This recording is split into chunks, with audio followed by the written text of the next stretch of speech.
I think business and science are not that different. I apply the same scientific thinking process. It takes me longer to actually implement or build, but end of the day, I build accurately and methodically because I think like a scientist. I really think I put on my lab coat and go and experiment like a mad scientist and follow the clues and try to solve business problems.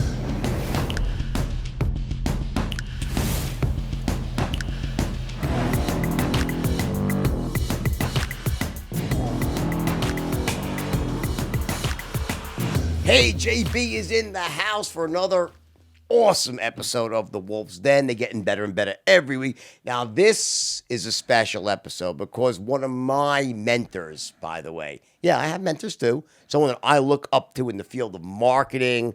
I think in terms of just pure knowledge and intellect when it comes to Facebook marketing and general understanding of the online market in general, there is no one that is smarter than this guy. And there's a reason for that. You know why? He's a fucking rocket scientist. No, but he really is a rocket scientist because before he decided to become rich online, he worked for NASA. Some of you guys probably already know who's not a lot of NASA scientists, okay, that are dominating the online space, but this guy is a friend, he's inspirational, and he's brilliant, and he's a great teacher. Dr. Alex Mehr. What's up, Thank buddy? you for having me, Jordan. Wait, guys, you're in for a treat. Alex is one of these like wind-up dolls. You ask him a question, and he just spews out wisdom, knowledge, and some really complex stuff. But I think your gift, by the way, seriously, is that you have an ability to make complicated things very understandable. Thank you. And I've seen you do that. And why do you think, if you said, before we get into specifics here, what is it that you think that allows you, because you really do, you have this ability. Right. I've had you at my masterminds, right? Yeah. And everyone's always like, damn, that guy's like, you say all this complicated shit, but everyone understands it. Right. I explain it to myself. That's why. So every complicated concept, before I try to explain it to others, I kind of talk to myself. It's kind of funny, but I have to explain it to myself first. And then once you do that, you fully grasp it, and then you can explain it to others. That's kind of my trick. How long do you talk to yourself about it for? Is it like a minute process? Or you go through the whole, like, is it a constant thing, like in your mind? It is constant. So when I'm grappling with a new problem, I'm literally talking about it, not loud like a crazy person, but in my head I'm thinking about it. I'm showering and I'm trying to explain it to myself. All right, let me give you some. For those, a lot of you guys know Alex. He's famous, but for those of you who don't, just a couple of quick highlights. NASA scientists. We'll get into that trip a bit later, but he was one of the founder of Zoosk dating, right, which is sold for about 300 million. 300. Okay, so the guy's a beast, all right? And on top of that, you're also partners with another friend of mine, Tai Lopez, right? Good friend and partner. You just seem to have a knack for someone who's a science. Like, let's go back and start. Like, tell me about the science side of your life and how that sort of came to be, and then how that sort of brought you into the online world. So honestly, I think business and science are not that different. Except in business, the output is money-making machines. In science, it is academic papers. So it's really not that different. So I think I apply the same scientific thinking process. Makes me a little bit slower than a lot of other entrepreneurs. It takes me longer to actually implement or build. But end of the day, I build accurately and methodically because I think like a scientist. I really think I put on my lab coat and go and experiment like a mad scientist and follow the clues and try to solve business problems. So in other words, it's a very logic-based approach you have. Yeah. You don't allow emotion to dictate. To the extent I can. So, Right. I mean, we are all emotional, so I make mistakes too, but I try to kind of suppress it as much as I can. Well, I know, like, for instance, when I was first getting started with Facebook, I Right. didn't know any. I just never done it before, and you Right. came in and you were like, as a friend to friend, you got me up and running instantly, getting me great Right. results. And one of the things you said to me is like, you was like, don't get emotional. You could drive yourself crazy. And the analogy that you had is that, listen, it's like, it's going to break. It's like, imagine a car and the car's running and it's kind of wobbling and shaking, but it keeps running. Just let the thing run. The hubcaps full, let it run. The hubcap, Yeah. with another hubcap, still let it run. And fine, when the car breaks down, then you look at it, okay, let me fix it, right? Yeah, exactly. It's interesting because one way to my background is systems engineering. So I think of business as also a system, and different systems have different behaviors. So Facebook marketing or marketing in general is a weird. So you have experienced it. It's just if it's working, don't touch it. That's my rule number one. And wait, but it will break. And once it breaks, then you start playing with it until it works again.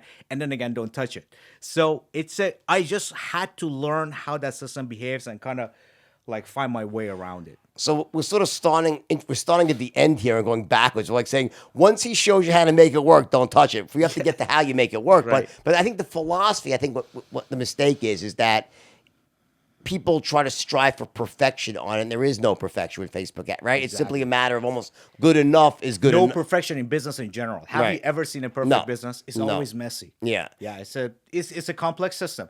Like any mechanical system that has more than 10,000 components, it's always messy. It's never perfect. Something is broken. It may not break the system, but it's still working, but something is broken somewhere. Always. In your car, something is malfunctioning somewhere. You just don't know yet. All right, just hold on 1 second with that thought. We'll come back in a few minutes after the wolf does his thing and pays the bills with the sponsor, right? Settle down. All right, ready for this one? You know, it's one of my favorites. You know, love this company. They are every week with me, right? Larry Ellison, multi-billionaire. This company, he founded Oracle, one of the biggest in the world, one of the best creators of software for businesses, second to none, all right? Here's the deal. If you own a small business or a medium-sized business, right, the problem is you have to be on top of your numbers or else they're on top of you, crushing you, right? I've made this mistake. I'll tell you what, a couple of things. Number one, you have all these different systems that are supposed to talk to each other, and they do with all these APIs, whatever that you call this thing, right? But they're not built for one cohesive unit. In other words, like when you buy an Apple product, right? The reason it's so awesome if you buy Apple is because they make everything. In other words, they make the casing, they make the software, they make the hardware, right? This product, Oracle NetSuite, is a one-stop solution for all your business account needs, receivables, shipping, billing, okay, keeping track of your sales numbers. It's unbelievable. So what they've done basically for one low price, Oracle allows you to basically keep on top of your business and everything is elegant and seamless, talks to each other perfectly. And if you've been in the position, by the way, where you've tried to integrate lots of different systems, you know what a nightmare it is. All right. And here's the deal. Again, this is Larry Ellison's company. This is I think like $50 billion company. I mean, they make probably $50 billion. It's ridiculous, right? So it's a great product. You know, you're getting nothing but the best. And right now, because you're on this program, you get a great deal here. You get, ready for this? You're going to get a free guide here, 7 key strategies to grow your profits. And that's from Oracle. This is no joke here, right? 7 key strategies to grow your profits. NetSuite.com/wolf. Again, you download this free guide, all right? And I promise you one thing. When you see the beauty, the elegance of having one solution that's been designed specifically to all talk to each other, all the accounting functions, it's like manna from heaven. All right, and all you CFOs know what I'm talking about. So if you're there, go nudge your boss, right? If you're a CEO, owner of a company, entrepreneur, you got to give this a whirl. Believe me, the amount of headaches you save, you'll be like thanking me a million times over. Sound good? Again, that's netsuite.com/wolf. Get your free guide as well. 7 key strategies from a guy worth, I think, $57 billion. I take his advice. All right, guys, one of my favorites of all time. Ready to have a couple of laughs here and get something that you probably need, though you don't want to admit it. Come on. Ready for this? Blue Chew. Oldie but goodie here, right? So what's Blue Chew? Well, you know, the older, I would say less effective, or they don't work as quickly, like, you know, ones that, like, you know, they make you like hard as a rock. I've used great examples in the past, right? You know, the chewable erection pills. This is the real deal, okay? And I want to just tell you one thing. I've compared this to, I think I said this, it's like the handle from Thor's Stormbreaker. It makes it as hard as that. It makes your dick as hard as like the battering ram that knocks down a crack house door. I then compared it also, it will make your dick so hard that it'll be like the battering ram they used in the movie Braveheart to knock down the castle of York, or they sacked York, all right? I got a new one. I figured this out. Ready? You know that this metal they use, vibranium. It's like, it'll make your dick as hard as vibranium. That's what this does. It's like the vibranium solution. That stuff, like what is vibranium? It's like the mythical metal from the Avengers, but like it does anything the screenwriters need to do to like defy the law of physics. It does anything, right? So you take this blue chew, all right? And again, you chew it, it hits you instantly, right? It can work either just for a few hours. You want to have a one night, boom, wham, bam. Thank you, ma'am, right? Teach someone a lesson if you want to, right? Or you get the low weekend formulation, which lasts for 2 or 3 days. Listen, I've tried this stuff. Not that I need it. Not that I need it, but I am, 50. How old am I? Oh, God, I'm 57 years old, right? I admit it's not as easy as it used to be, okay? And anyone who's saying that is my age, you're lying to yourself. Come on. It's not like I'm 18 years old and the wind blows and I'm hard anymore, okay? Extra encouragement. I love my wife to death. She wants to run away when she knows I'm taking this stuff. But the point being is that when I take it, I'm not just 1 round. I'm 2 rounds. I'm 3 rounds. I am going hard, guys, and the operative word there is hard, okay? I feel like I'm a youth again. I have my youth back, all right? So why is Blue Chew better than all the other older versions? Number one, it hits you quicker. Okay, the old ones you have to take on like an empty stomach. Oh, hold on, honey, I can't have sex. I have to clean my 4 hours. Well, I'm gonna vomit like I used to do with Quaaludes, but that's not a good solution anyway. So this stuff, you take whatever you want. And I made the fatal mistake once of trying to order, the old Blue Meanies online. First of all, the stuff came from China, didn't work. How embarrassing. Let me take one. You still can't get hard. Not a good sign, okay? But also, they never stopped calling me. Once they got my number, it was a foreign Indian company that kept calling. It's a disaster. Here's the deal. With Blue Chew, you're dealing with a U.S.-based pharmacy. You're speaking to a doctor, a U.S. licensed physician. Make sure that you're medically cleared for this stuff, okay? So what you have here is the perfect solution. No embarrassment. You have to walk into it. Hi, I'd like some erection pills, please, at the drugstore, right? You get delivered online. It comes in a nondescript package. Well, I'd kind of be proud to have it show up my door in a nice blue package, but hey, that's just my idea, right? But the point is no one knows. You get these amazing pills from a U.S.-based pharmacy, U.S. physician, all right? And you're like the stud of all studs. I'm serious. I mean, there is a fundamental difference in the level, in the girth, in the turgor pressure of an erection on Blue Chew. It's like nothing else. I'm asking you to do just this. Give it one shot. Just try one Blue Chew. You ready for this? Because you're on this show, you know what it's going to cost you? 0. Free. That's the deal. That's how confident this company is. So you go out, you get your Blue Chew. Let me tell you exactly how you do this. You go to bluechew.com, all right? You use the promo code WOLF, or you pay $5 for shipping and handling. You get your Blue Chew. You take one pill. If you want to go raid a crack house, you can do it. You can use your dick to raid a crack house, knock down the Castle of York, make a Stormbreaker hammer from the Avengers. You're set. Or you can really be a stud. And once you use this stuff once, I'm telling you, trust me, you're not going to want to go back. And that's a promise from the mouth of the wolf, okay? Go to bluechew.com, enter the promo code WOLF. Your first order is free. Give it a shot. Believe me, you will not be sorry. Sage words from a sage man. So look, all right. So let's do this, right? I want to end up with you explaining, like, because you're great at creating steps, right? All right. So I want to end up at a place of like sort of like a 5 or 6 step system for people that want to just really increase their online sales on Facebook / Instagram. But let's start off now. Right. I want to go back to your childhood. First, so you're not from this country, right? No, I'm not. So tell us your story real quick. Yeah, I grew up in a little town north of Iran. And it was a small town. This is before internet. I didn't have satellite TV, just 2 state-run television stations. So very limited Death to America. Yeah, exactly. Very limited world.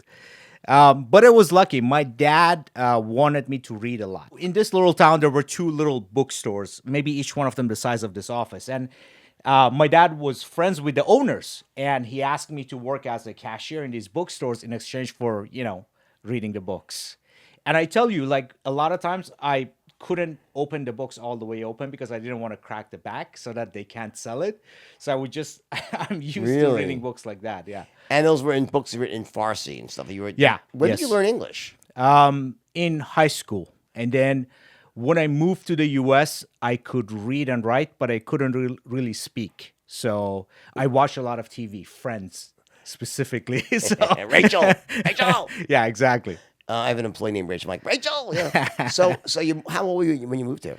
20, And what year was that? 2000. 2000. Okay, Yeah. so you were living in Iran way after the Shah was deposed for the whole Ayatollah, right? Yes. And was it like for you? So you're obviously a brilliant guy academically. So I assume they have a very good education system. I think I've heard that before. Yes, yeah. We have a really good education system, public, Right. Great university. I went to the best technical university of Iran. I got good education growing up. And was that something that was like education you excelled at from a young age? You always did well in school? Yeah, I won all science competitions. I was #1 in the country in physics Olympiads. I got world silver medal in physics. So. And was that something that was inherited to your family, or you're the first one? My dad is also a physics teacher, and he's really good in math and physics. So I kind of got that from my dad. I read his college books on physics as well. So growing up, I kind of had this path that I'm going to grow up and become a scientist and work for NASA. Even when I was 5 years old, if you asked me, I would have told you that. Really? I would have said, I'm going to grow up, become a scientist, immigrate to the U.S., and work for NASA. Wow. And I literally did it. Let's talk about manifesting a vision, right? Yeah, I know.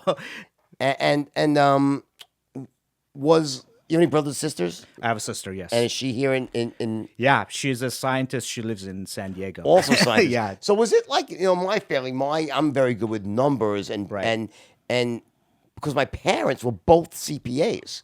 So I remember growing up at a young age, like, over the dinner table, breakfast table, they're always talking about, LIFO and FIFO and all these sort of things, that accounting, Yes. stuff that I guess I just took for granted. Did you have that in science in your house? Yes, especially from my dad. My dad was really good in math and physics. My mom is good in the statistics. So me and my sister had no choice, really. Oh my God. It's like the nerdiest family ever to like It is come out a of very, right? yeah, it It's was like, a very right? nerdy. It's like pocket protectors and stuff like that. Yeah, exactly. All right, so you come to the U.S. You're 20, you said? Yeah, almost 21. Almost 20, okay. Yeah. So you graduated from college Yes, yet? I got my bachelor's degree in Iran. In Iran. And did that carry over here? How did that work in terms of accreditation? Yeah, so it's a recognized university. It's a very good school. In fact, a lot of its graduates end up going to grad school in the U.S. Okay. Yeah.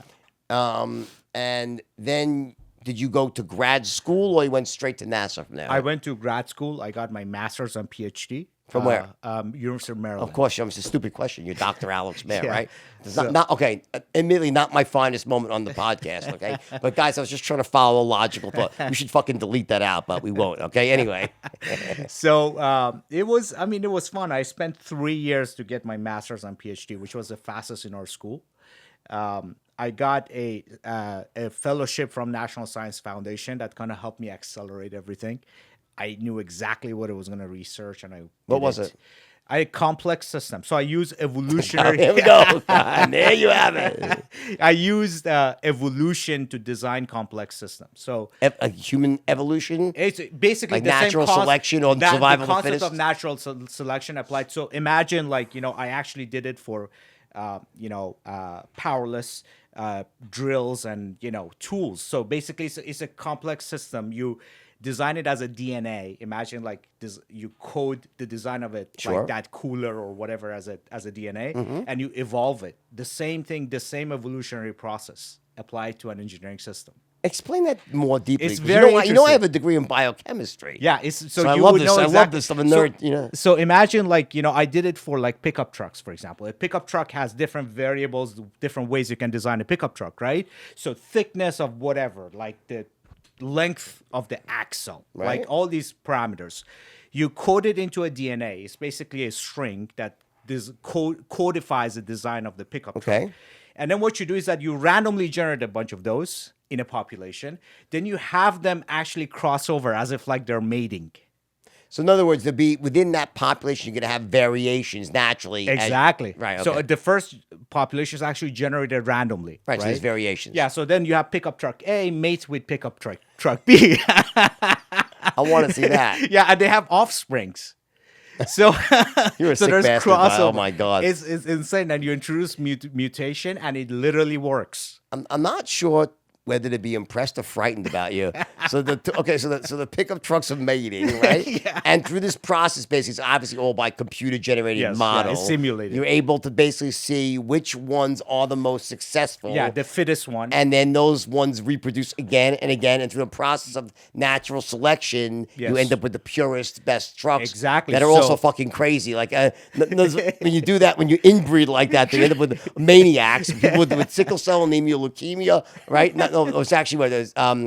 Hemophilia is the big one, Hemophilia, right? yeah, Colorblindness, exactly. right? Yeah, hemophilia is one of them. So basically, you get the offspring. It's a pickup truck, for example, and then you give it a code called fitness function. You're like, oh, how good is this pickup truck on different dimensions? And then you take the ones that are good, the ones that are not good, you kill, and then have the ones that are good continue mating.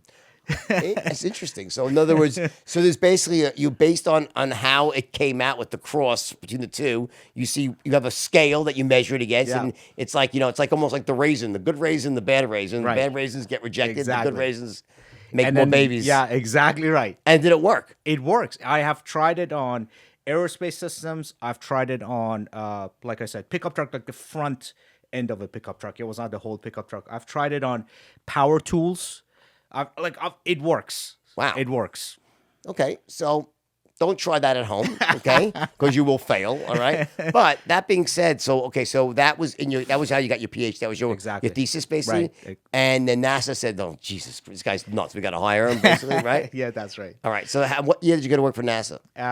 2005. So after I graduated from my PhD, I did a year of postdoc and postdoctorate, and then around that time, the Columbia accident happened. The space shuttle that blew up upon It's so re-entry. funny that you said that, because when you were talking about this, for some reason my mind wandered to that, like in terms of what you were saying about imperfect systems and that. It's really weird. Always imperfect. Yeah. It's actually systems amazes me, like complex systems, Yeah. because we can only understand components. Systems are a whole different way. Like you can never understand a system by looking at each component and just add up to understand the system. Does that make sense? Systems have to be looked at mostly from outside versus from inside. There's almost an element of chaos theory to it. Exact 100%. Yes, Right? It's exactly. like you exactly. can't. It's too complex. That the old butterfly. Like I think what they found in one thing with the O-ring expand. Like these Exactly. challenges unintended That consequences. was Challenger. Yes, Yeah. yeah, that's right. So Columbia was the tiles upon reentry. So I was hired at that time to develop risk models for space systems. So that's the first thing I did for the first year. It was very interesting. I built risk models for space system, for space shuttle, for different space projects, understanding what is the probability that, for example, you lose the crew of a vehicle. It's like, what is the probability of loss of mission, so to speak? And You like the guy, like in the movie, the classic guy who like runs in, like this is the smartest guy in the play. He's gonna solve the problem, and you run in, everyone ignores you, and you're like running in. But I worked it out. The paper, right? It's always in every movie. There's that guy. Like I just saw the movie The Martian, and the guy this one guy, he's like in astrophysics and like propulsion. He goes, "I have the solution." Was that basically you? Yeah, that's pretty much. Yeah, that's what I hope that is me. I tried to be that guy, but to me, problem solving is interesting. And people like problem solvers in environments like that. So how long were you there for in NASA? 2.5 years. And then did you go from there into the private, like in the, is that the public sector or private? It's semi-private, right? I mean, I was, so technically I was not a government employee. Right. I was a contractor, Yeah. but nobody wants to be a civil servant. Right. No. So what did you do at the NASA? So while I was at NASA, I also started MBA at Berkeley. So I was doing my MBA at Berkeley. Okay. I also taught at UC Berkeley Mechanical Engineering Department. So I was like an adjunct professor for one semester. And then I started my first company in the meantime while I was doing all of these. And what was the first company? That was the company that became Zoosk. So tell me about that. So this is kind of the beginning of the app movement. So when apps were becoming a thing, and I saw kind of the movement. I was like, okay, there's a trend I call appification, meaning web services are going to be provided through apps. Mm-hmm. And I was like, this is going to be big. And this is so early in the app movement that when I told people I built apps, people thought I meant appetizers. So I was like, no, not that kind of apps, applications. So I had to actually literally explain it to people. So we built a bunch of apps, including polling apps. And then it was making some money every day, maybe like $100 a day, $200 a day, which was enough for me to actually kind of see, okay, I can actually make money in a business, but it was not a lot. So I went based on that. I raised money. I quit my job at NASA. I dropped out of Berkeley last semester, and I dropped everything else, fully focused on it. But it wasn't good enough. So I was like, one day. So we started as a polling company. Then I went to my team. We were like four. There were like polling, four like polling. yeah. So we built this polling widget or an app. You could upload photos and videos of different things and poll, like, like should face I wear? mesh? Yeah, exactly. Or should I wear this T-shirt or that T-shirt? So it's like Face mesh was the thing they had in the movie Social Network, where they basically the algorithm, which is hot or not. Yeah, exactly. But it was interesting. So that got some traction. But then I went to my team. I'm like, this is not enough. This is what we're going to do, which is why I say, science and business are kind of similar. Mm-hmm. I said, well, we have something, but it's not exactly right. So we are up to something. We are in the vicinity of hitting gold, but we are not hitting it. So what we are going to do is that every week from now on, every Monday, we're going to come up with a new idea, implement it until Friday, get it test ready. On Friday, we test it. On Saturday, we launch it. On the next Sunday, we come up with another idea. And we keep doing it every week until we hit the gold mine. All right, so let's stop right here and slow things down. This is a first, to me, not the first, but this is an amazing takeaway. So basically what you're talking about is a structured form of pivoting, basically. Exactly. Yeah. Constantly reinventing yourself. No matter what's going on, right? I guess at a certain point, you probably said, well, the results were so great and you went in that direction, right? I did that, yes. But what you were doing is you were taking mediocre results, right? And you were forcibly almost reinventing it once a week, pivoting to a new approach. And how extreme were the pivots? Like what were they? Like, give me an example of something you would. Yeah. Let me actually add two things to this. So I did two things by doing that, and I still do this to this day.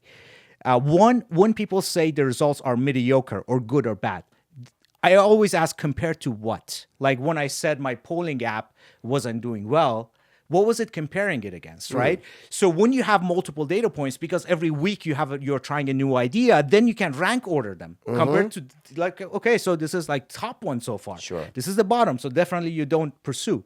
So that's the first thing. The second thing about it is that one of the things I see entrepreneurs do is because they don't put boundaries around the time they spent on a particular project, one idea takes forever. So I made it time limited. So it's 1 week, one idea. Fail quickly, fail elegantly. Exactly. Yeah, exactly. Or at least get intelligence quick enough that, what happens, I think, is if you take that same approach but allow it to run for months, it almost loses meaning because you're going so slow. Exactly. And your one advantage, I think, as a small company is being nimble, right? Exactly right. Yeah. It's like there were 4 of us. Maybe towards the end, there were 5. And all we were doing, I'm like, new idea on Sunday. Monday morning, we were starting. And by Friday's test ready. Doesn't matter what. Because Saturday is going to be shipped. Give me an example of what a typical pivot. Would it be like one dip or tuck? How far off from what you were doing was? I've tried both. So I had gaming apps, like very early on gaming apps, like very crude graphics. Okay. Like these were like, and then once I got some traction, we started with NFL football. We couldn't call it NFL, but football. Then we went to soccer. Then I tried like different. So that was one way of pivoting, just like one degree. Sure. Yeah. And then there were like massive departures. Like we went from games to quizzes, and I went from quizzes to dating, and I went to astrology. Like I just have tried all of them. So tell me. So let's get to the good stuff in terms of like what you stumbled upon here. So how early were you in this? Let's say how prevalent was the whole dating thing online when you started Zoosk? It was very prevalent, but there was not much online dating apps. In fact, none of the big players released an app until 3 years later. So that gave me a gap. On some level, would you say that like the app is almost like the natural selection of, it's like the best of, it's like almost like the same thing. It is exactly right. Right? Because it's like the distillation of the best down to a more streamlined, the Yeah. best of the best sort of thing. As a matter of fact, another way I've been looking at App Store rankings since actually App Store ranking came on, like on iPhone. The apps that have made it to the top, they're the alphas. Right. So it's a natural selection. I mean, it's pure natural selection. So what you did is you took a business that was thriving online, but on computers, Right. and you appified it essentially. Exactly right. And how quickly did it? Was it like a bam? It just like took off, or was there? When it took off, yeah, it was explosive. So when we launched, I want to say we launched mid-December 2007. And basically what became Zoosk, the first version of our online dating app. And within like a week, we had hundreds of thousands of users. And I remember around Christmas, one day we got 100,000 new signups in one day. How did it happen? What I was tell you this, because I discovered an unmet need. So there was this. So think about it this way. This is back in the days. This is actually before iPhone App Store. This is on Facebook App Store. Facebook had an app store before iPhone.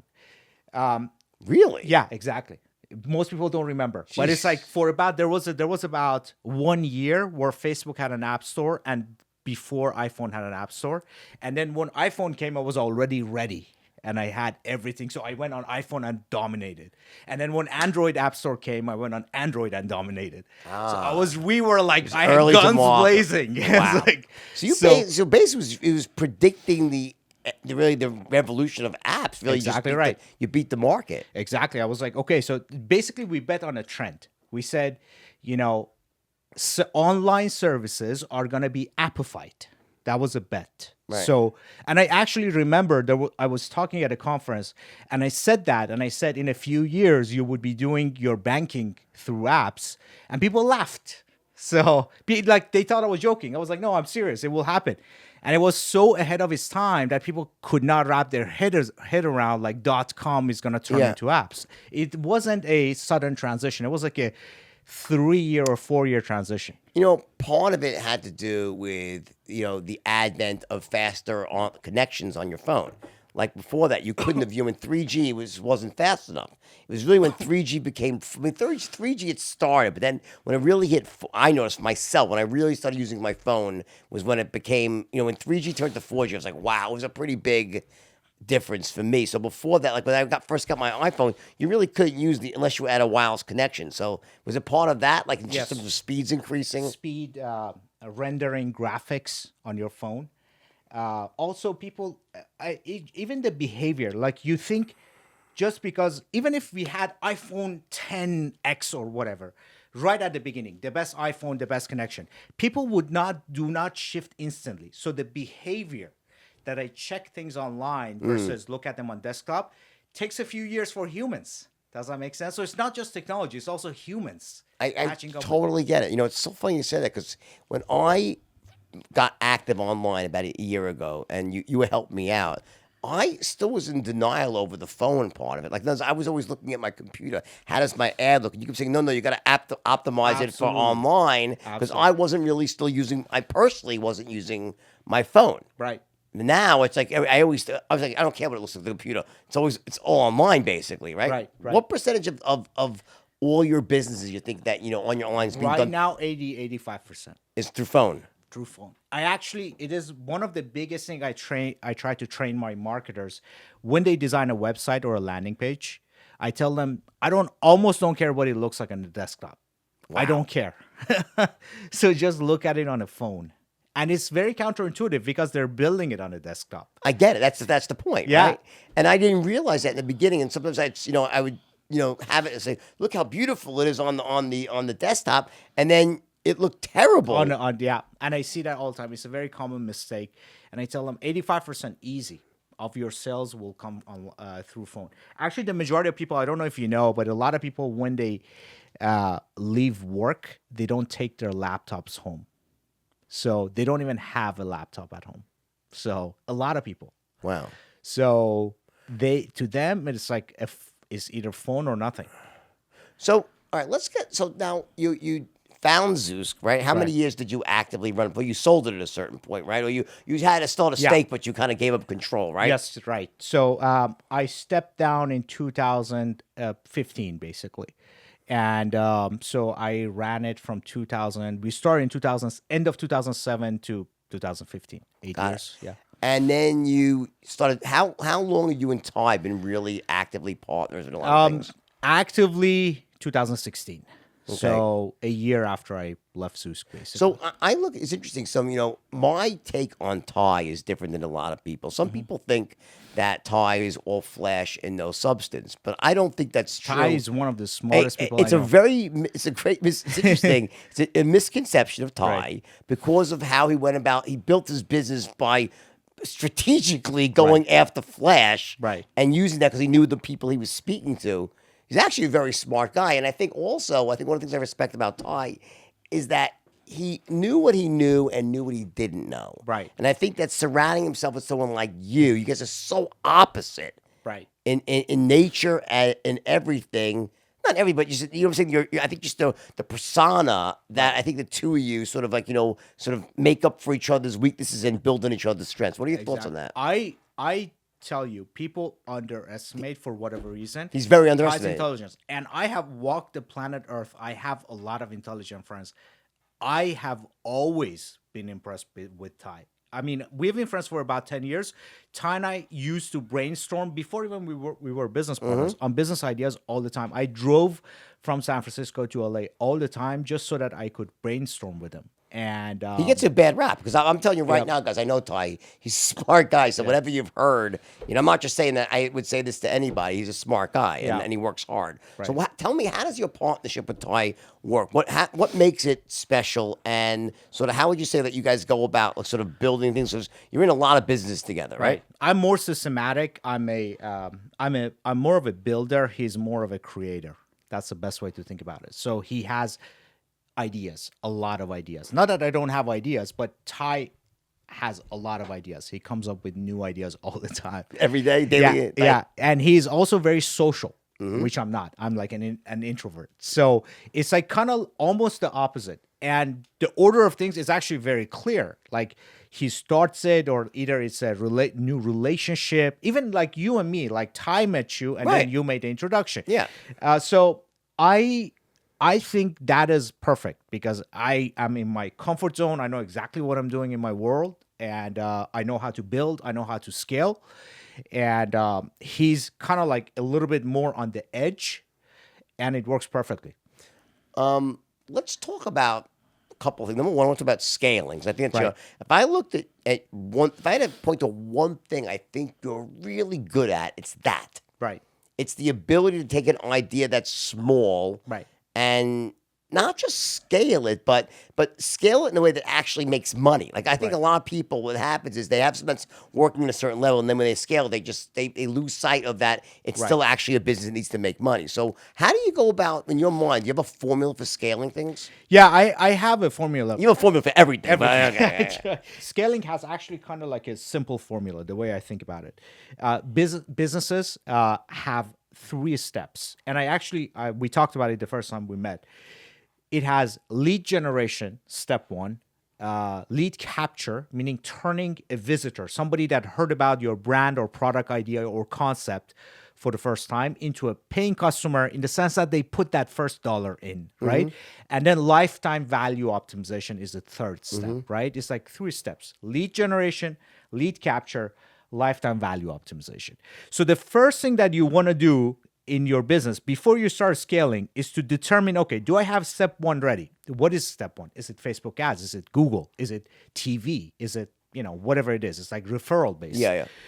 Once you have that, then kind of the bottleneck shifts to step 2. So think of it as a pipe, right? So if you want a huge amount of water to flow through a pipe and it has 3 stages, all 3 of them should be wide and solid. So what you do is at first figure out, okay, so can I widen step 1, lead generation, have a ton of leads coming in. Step 2, can I systematically and at a scale capture the leads and turn them into opening an account or become a customer? Yep. Step 3, what's my system that once they are a customer, I pull them back and I sell them and upsell them and cross-sell them and sell them other products, right? Think of Amazon. It has all 3 of them to the nth degree. The same with Apple. Like you go into Apple's ecosystem, you're sucked there forever. Right? It's just I'm the worst, by the way. It's like forever they get they monetize you. So that's like they have a step 1, step 2, step 3. Amazon is step 1, step 2 is step 3. So I think for Amazon, one of the things I think they do better than anyone in the world is this equation I have for selling. When I teach selling, I say that when you ask for the order, you want to explain it's very simple to get started. Right. And you get these benefits on the way out. So they call it energy in, benefits out. They have this like one-click buying. Right. That is like they found, because if it's 2 clicks, right, you lose 30%. Yes, that's right. That's what they do so well, you know? And how would you like, for the average individual though, right? How do you like on the online world, which I have such respect for you in, how do you essentially go about, right? Let's say you have a product, implementing the system. Yeah, how do you do that? Yeah, so step 1, figure out how you're going to get people to learn about your product. Just figuring that out. For a lot of products, the answer is ads, like Facebook ads, Google ads, right?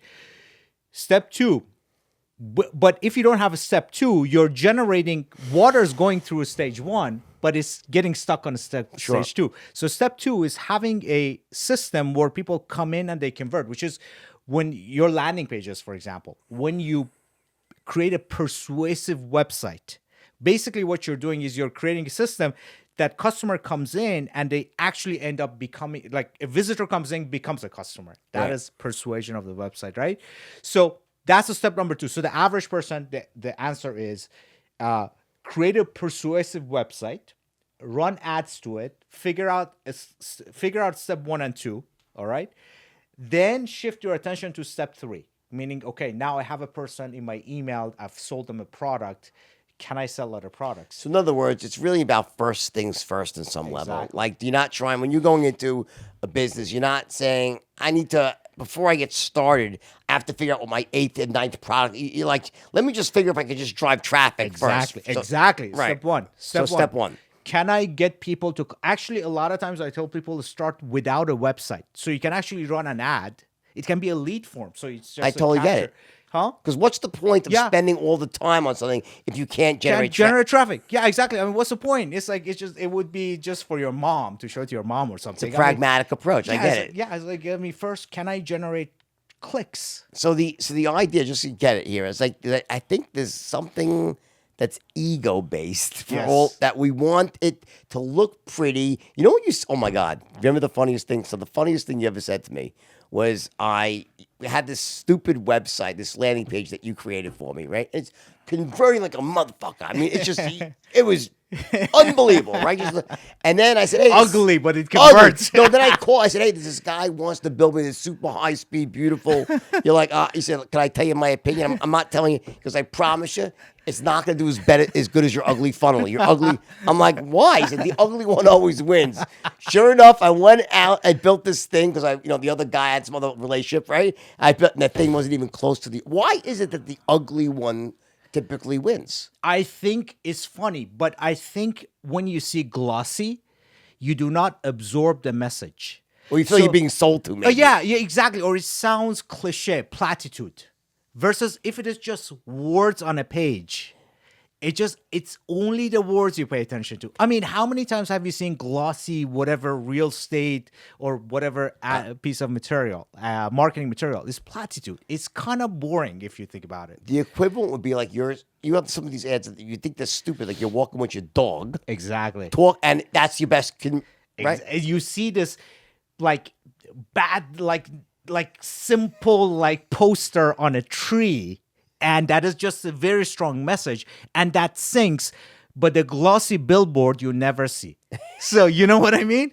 So I think guys, the reason I'm focusing on this is a really important takeaway here. Is I think that so many people in the beginning, they invest all this time and money and resources trying to make their stuff beautiful and sexy because they think they have to like be that way to succeed. But yet your approach with me, and I did so well with it, all right, and still do. But it was just really simple. Just dude, just put it out there, get a catchy headline, just don't worry about it. And then once it started working, then it was, okay, let's add on a second product. Let's add on, and you got my AOV actually approached, my average order approached over 100 and went eventually to 150 eventually, right? Yeah. With that, I came up with that little tweak where I had the, right? Go up and down the Yeah. psychological So one. it's interesting. We did this thing where, because I have an annual pay option, then I came up with a quarterly pay. And what I found from you, these little tweaks sometimes can really make a huge difference. Huge. How often are you tweaking? I tell you this, in my experience, I've never not been able to improve the performance of a funnel or a business by 20%. Like if I put my mind into it and I experiment on something for about, even if it is super optimized, if I spend another 2 weeks on it, I can improve it by another 20%. And what are like the most of the, okay, so, and I by the way, I would never bet against you, okay? Thank you. But what are the obvious things that you see? What are so people that are out there, what's the ones that you just always just layups The number for you? one factor is pricing. So most people, I tell you this, I can look at companies and products and like I can right away say, I'm 80% confident you're mispricing, meaning you can double your revenue just by changing the pricing and packaging. So either sometimes it is just pure pricing, like it is overpriced or underpriced. It can be both ways, right? Yeah. Oh, exactly. And a lot of times it's either overpriced or underpriced. Give me an example of it on the price. Give me an example of something like I give you an example. A lot of entrepreneurs these days are selling online courses, and they sell very high price points. And people were very surprised when I priced things very low. They're like, how can you make more money? I'm like, look, it is not about how much money you make per customer. It's like this multiplication, how much revenue you generate, how many customers times the amount of price. So it's price elasticity. So if by reducing the price, I get 10 times more customers. If by halving the price, I get 3 times more customers, I've won, even though I make less per customer. People like can't comprehend that. That's simple math. So I've seen you do this actually online where I called you like, dude, I'm like, I just saw you were at $99 a month, then you were at $3 a month. Yeah. And then you're like, I'm doing my what do you call it? Stress. What you the price? You got a term for it. What's it called? I do famous extreme Alex. condition. Is it a famous Alex term you had? For it? Boundary check. Boundary check. Yeah. Right. So this is actually it's a little nerdy, but so. A little? So most engineering systems, they have a boundary, like an envelope of operation, like an airplane, like it can, let's say the nose can go up to a certain angle and down to a certain angle. Okay, Is it too nerdy? I stop. No, I love it. Keep going. I just love it. No, keep going. So it ends up actually that a lot of times the optimal solution to the problem is actually at the boundary. Like it is like pushing something to its limit without breaking it, basically. Got it, sure. So that's why it's like a stress test in engineering. Yeah, stress test, you can call it stress test. Means go up or down until you break it. Right. Boundary check is an optimization. Like, exactly. Go up or down until you find, okay, so should I go this way or that way? Basically, it's simple. Like, should I go up? Should I go down? What? Okay, I think this if you just did this, if you took this one thing from this podcast, you're so far. So let's dig into this one thing. Okay. And then I want to talk about one of the companies you have, which I personally love. You have a meat company, which I love, by the way. I did a whole thing. We cooked up. Those steaks were amazing, right? Yeah. So you guys are going to watch this stuff. I'll put a link up. You got to check this. They have this great grass-fed meat. It's a whole story. I'm actually getting Alex brought me treats. As I'm talking, I'm going to eat a little bit here. Okay. Anyway, I got to take at least one bite. No. This is what is farmers. What is it? Farmer's Box. Yeah. We sell it on Farmer's Box. So it's grass-fed. Grass-fed, no antibiotics, no hormones, no preservatives. It's I love this stuff. It's fermented for preservation, and that's why it's slightly like it has that sour taste. It's fermentation is good for you. So instead of using preservatives, we ferment it, and there's literally no chemicals in it. It's pure protein stack. I don't want to get off topic, but I'm just hungry. So, what? I'm chewing in your ear. I'm supposed to this guy's out of his mind. Right? People are tuning out. But question: what other products? So I know I had the steaks were amazing, right? But also I think the hamburger patties are real. What else do you sell? Did you like the hamburger patties? Yeah. That's our most popular thing. Our great. ground beef is great. So we have right now, this is actually the one that I think is going to be the biggest business. And the reason is simple. It's easy to ship.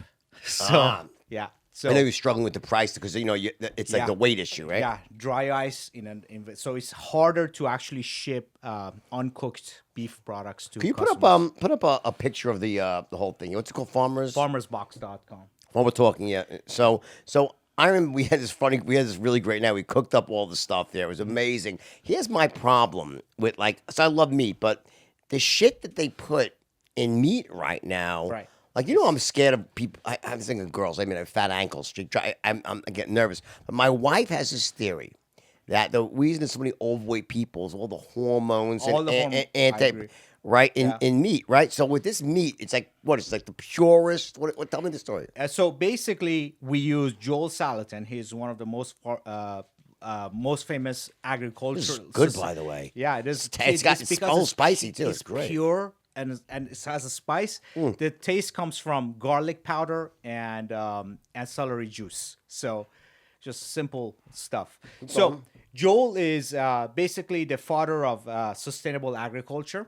And he used his system to grow beef in a sustainable way, sustainable for the land, for the environment, and also, it's no hormones, no antibiotics. The cows it's not factory farmed, they're free on the land, and they're grazing. So he calls it rotational grazing. It's actually good for the land. And Happy cow is a tasty cow. Happy cow, and it tastes great. I mean, it's served. The beef is served in the White House, so I mean. That's what That's you and Ty, that's Ty right there, right? Yep. Ty looking very like cowboyish there. Right? This is beef and chicken combo. Yeah. Ty loves this stuff. He loves it. He loves the whole ranching Yeah. side of the equation, Yeah. right? You wouldn't think so, but Yeah. That's Karan Butler, NBA champion. He has actually tried our beef. He loves it. no, it's great. I really enjoyed it, and convenient comes to you, right? Yeah. So you in the process of, I know what happens. I think you launched it. You did so well. Yeah. You ran out of meat, right? Yeah. But I tell you this. I think end of the day, the one that I'm gonna scale is this product. But we'll see. It's great. Yeah, because it is. You gotta leave me some more. So I'm really. Yeah, I'll ship you a box. I want like tonight. I want like now. I want some stuff right now. I'll No, ship- it really I- is good. I might go- I- might I'll just go eat. home, I might send fucking you- take yours, Yeah, by the way, go, buddy. take You know. So it is basically say right there. So those prices I'm testing right now. So Maybe you should wait because it'll be 5 times as much. Or I have. So why don't you go and give us using this as an example, right? Mm-hmm. Okay. Explain how any business owner, entrepreneur how do you do a boundary check on your pricing? What's the strategy for doing that? Yeah. Can I use a board or? Of course, yeah. Absolutely. So let me get a board for you. Hold on, this will be awesome. It's simple principle of pricing. This is like level 1 pricing 101. Think of it. So Right. think of this as price x-axis. All right. This is $0. This is like $1 trillion. Right. And think of this axis as revenue. So if you price something at 0, you make exactly $0 revenue. Right. Mm-hmm. If you hugely overprice it, like you want to sell beef sticks for like $1 trillion, nobody buys it. Right. So again, you're at 0. So basically, your revenue goes up, and then asymptotically goes to 0 again. Mm-hmm. All right. So this is your revenue curve. So where you really want to be is here, price optimal. Let's say. Right in the middle of the bell curve. The top, middle of it. Right. So wherever it is revenue maximizing price. Sure. I sometimes like to go a little bit to the left because this means you make More almost the people same, also. but more people. Exactly. Yeah. So you kind of want to say, okay, I am willing to make 10% less Sure. money, but get more people in the door. So, but this is the zone you want to be, let's say, right? So the way actually to test this is pretty simple. You say, okay, so what is this price point? You can test, let's say something that has no cost. This is a little bit more complicated because there's cost of beef. But if you're selling a course, you say, okay, I'm going to price my course at $497. All right? Mm-hmm. How much revenue do I make? Okay? I'm going to price it now at $197. How much revenue do I make? Is it higher or lower? If it is higher, what does that mean? You have to go lower again from that, right? Yep. So you go and price it at $97 or $99. And you're like, okay, I made even more. So what's the next step? You go, okay, so I'm going to price it at $69. And this time, you actually end up making less money than $99. Yeah. So you actually found, now you can fine tune it by trying around it. But basically what you're doing is that think of it as this is called hill climbing. So imagine you're a blind person and you're trying to go to the top of a hill. You don't know which direction you should go, so you're blind. So you say, okay, so I'm gonna step this way. Did I go up or down? Right? You try to go up the hill, like you're trying to climb up.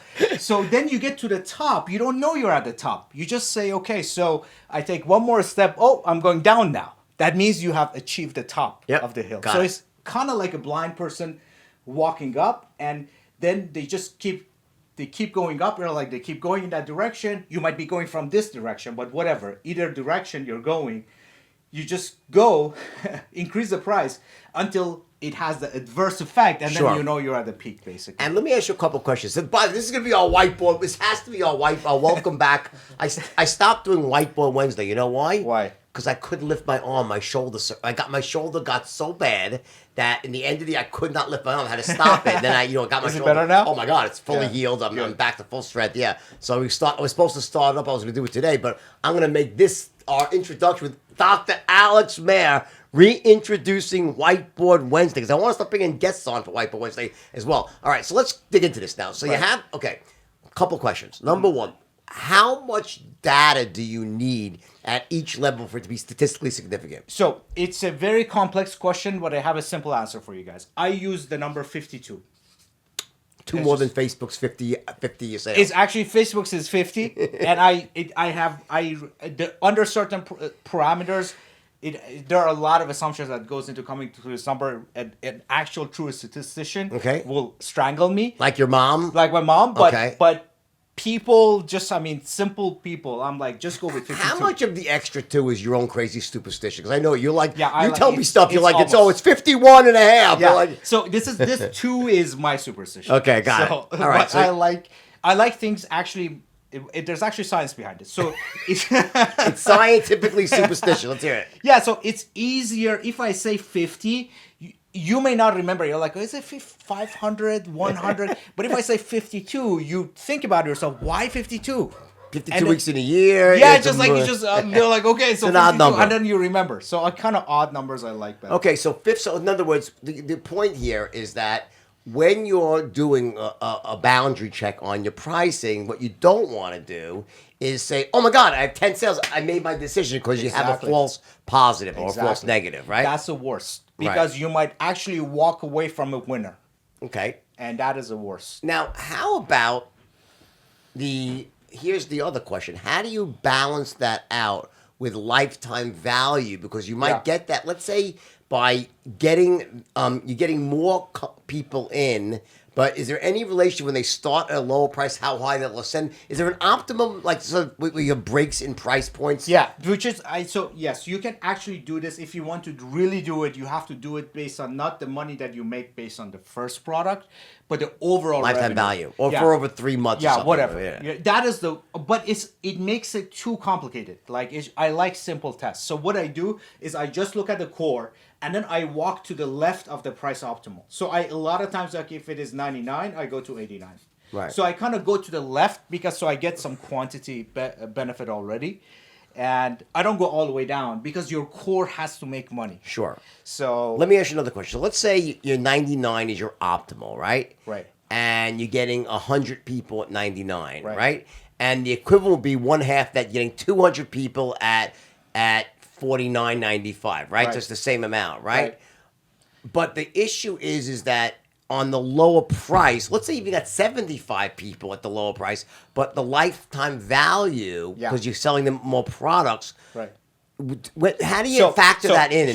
Here's actually, you know, so I'm getting at, guys. In other words, what you want to do is sometimes having more people in your funnel, as you said originally. Exactly, which is why I go to the left. Right. So here's the best way to think about it. If the optimal price is $100, and you get 100 customers at that price, at $50, you will not get 200 customers. You will get maybe 150 customers. So if you got 200 customers, then it would have been equal, meaning you had a flat top, which barely ever happens. It's like there's always a tipping point. Yeah, there's always, like, the curve is never flat. So it's like, if the optimal is this, at 50 you're getting 150, meaning you make less money on your core to begin with. Now, second thing comes in. The 50 that bought the product, this is actually very important and a little bit in details, but I think I'm going to share anyways. I mean, for people that are following. So the 100 people that would have bought at 100, they also buy at $50. You agree, right?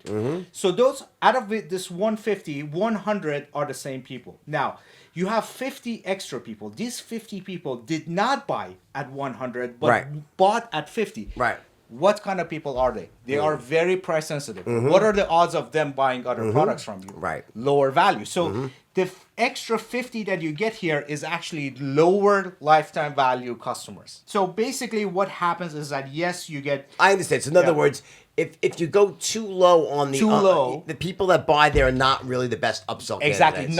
Not only you make less money on core by a lot, but the biggest complainers, the people. They're complainers, people that are not buying a lot, like they're lower lifetime value customers. So your gain on quantity is not proportional. Okay, last question here. Okay, 'cause we're running out of time. I gotta have you back because you're awesome. Question. All right.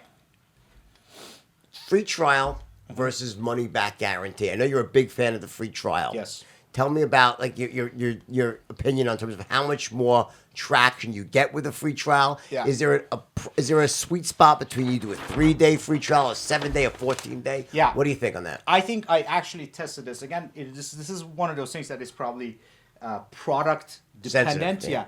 But kind of what I've seen is with free trial, you double your 2x your conversion, all right?